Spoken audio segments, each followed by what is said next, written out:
Assalamualaikum warahmatullahi wabarakatuh. Hope you're doing well. We're continuing our reading of St. Thomas Aquinas' Summa Theologica. Okay. We are in question 5, and we are on the 6th article, whether goodness is rightly divided into the virtuous, the useful, and the pleasant. Let's begin. Bismillah. We proceed thus to the 6th article. Objection 1.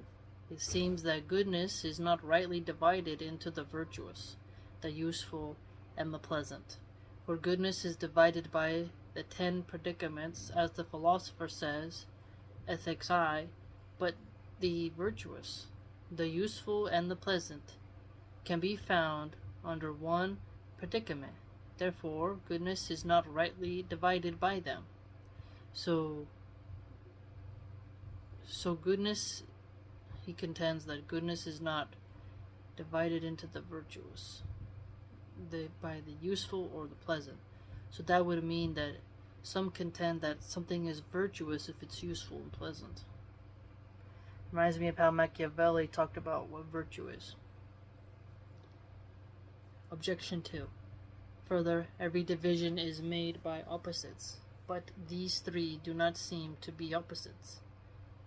For the virtuous is pleasing, and no wickedness is useful. Wait a minute. I don't know about that one. Whereas this ought to be the case if the division were made by opposites. For then the virtuous and the useful would be opposed. And Tully speaks of this de office II. Therefore, this division is incorrect. But these three do not seem to be opposites. The virtuous is pleasing, so I was on the right track with that, and no wickedness is useful.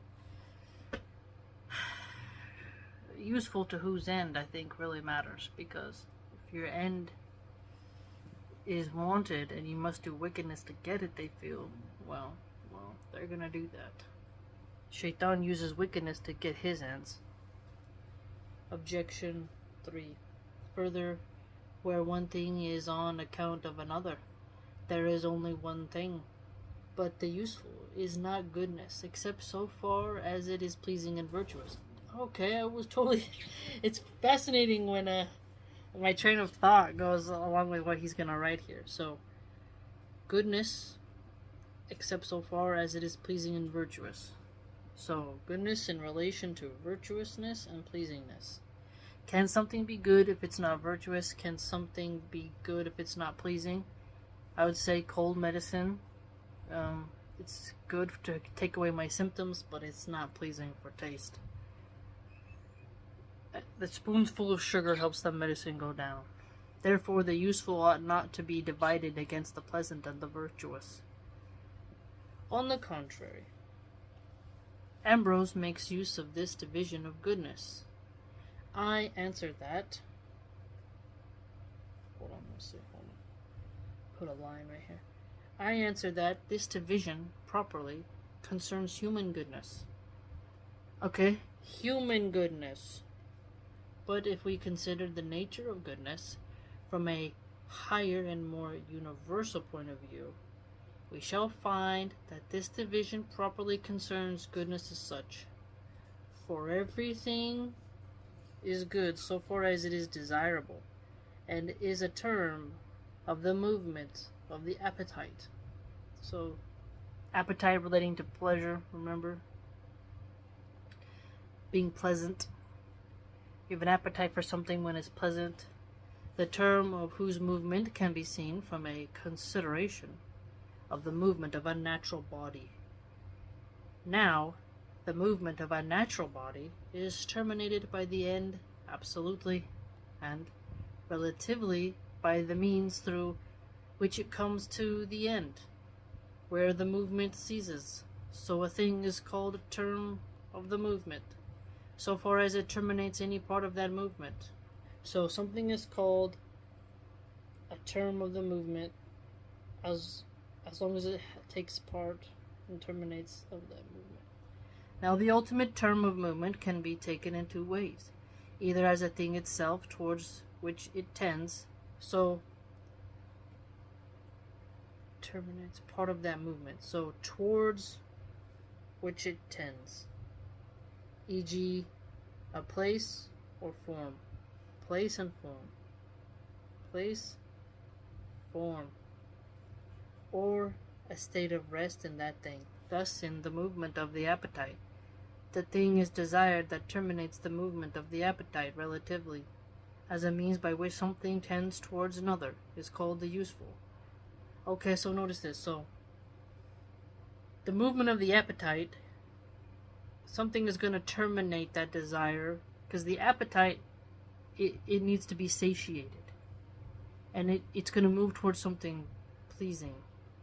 It's going to rest in that, like going to bed, a place, well, have something in your belly, a form, a croissant, going to by a waterfall, physical or time induced in a way, because like you eat something and then that euphoric feeling hits you, so it takes time to get, but you're resting in that contentedness, that satiated feeling.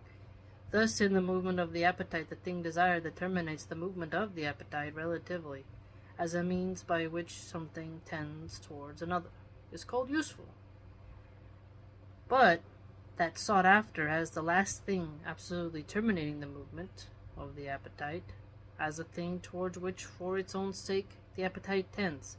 Okay, so as a thing towards which for its own sake the appetite tends. Its own sake the appetite tends. It's tending to what it needs for its own sake. Is called the virtuous. For the virtuous is, the virtuous is that which is desired for its own sake. Ooh.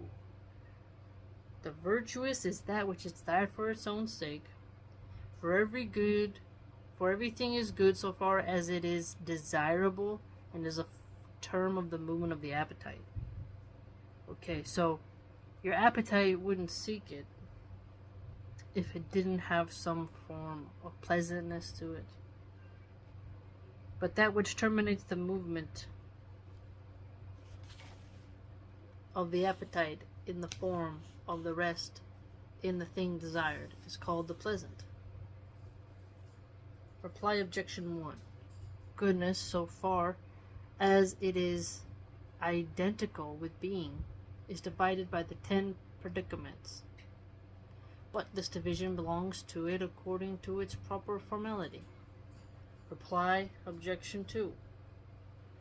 This division is not by opposite things, but by opposite aspects. Okay, so opposite aspects versus opposite things.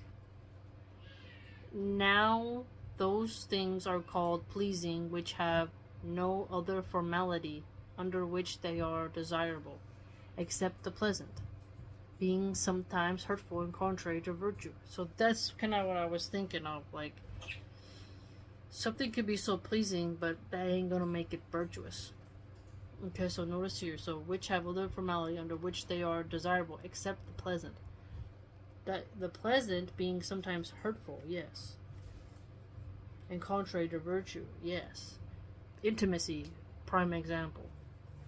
Feels good, but if it's not virtuous, as in within the bounds of marriage, well, now you're going to be in trouble, because fornication and adultery are sin. And sins only harm you with time. Whereas the useful applies to such as have nothing desirable in themselves, but are desired only as helpful to something further, as the taking of bitter medicine. I literally just mentioned the cold medicine. While the virtuous is predicated of such as desirable in themselves. Yes. Because if you've ever had a conversation with a child, and you're like, hey, you gotta take this medicine right now. And like, it tastes horrible. I don't want to. Like, they didn't have, like, cherry-flavored kids Tylenol for my kids, so we had to get regular NyQuil. And, you know, sometimes, you're like, oh, take it, you're like, oh. And she almost started crying. And I was like, you're getting older now. You're growing out of the kids stuff. You can take adult medicine now, and it's gonna be more strong and help with your symptoms. You know, you gotta do it. So not everything can taste like candy. I had to explain that to her. And then she's like, can I brush my teeth after it? I'm like, of course you can. And then sometimes she'd take that medicine and she'd go have some honey after. Some raw honey to get the flavor of the medicine out of her mouth. So you have these conversations with your kids. Reply, objection 3. Goodness is not divided into these three as something something univocal to be predicated equally of them all, but as something analogical to be predicated of them according to priority and posteriority. Okay, priority, posteriority, analogical. Hence it is predicated chiefly of the virtuous, then of the pleasant, and lastly of the useful. Okay, so if you recall,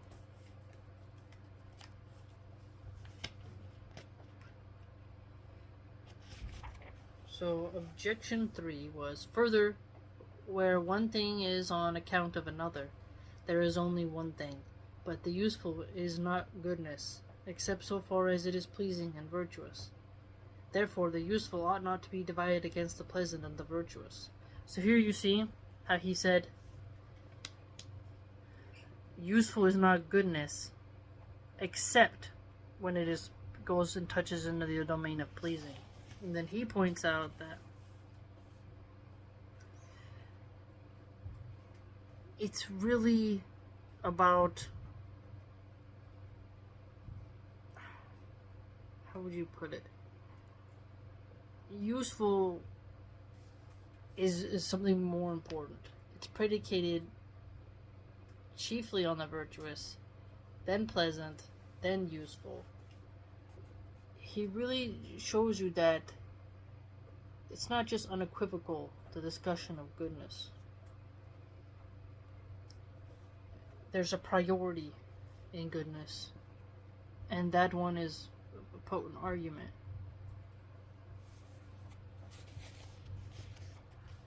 And then remember, objection 1. It seems that goodness is not rightly divided into the virtuous, the useful, and the pleasant. For goodness is divided by the 10 predicaments, as the Philosopher says, but the virtuous, the useful, and the pleasant can be found under the one predicament. Therefore goodness is not rightly divided by them.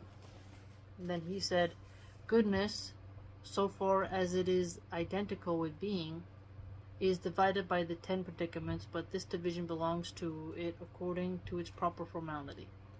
So proper formality, and then the division.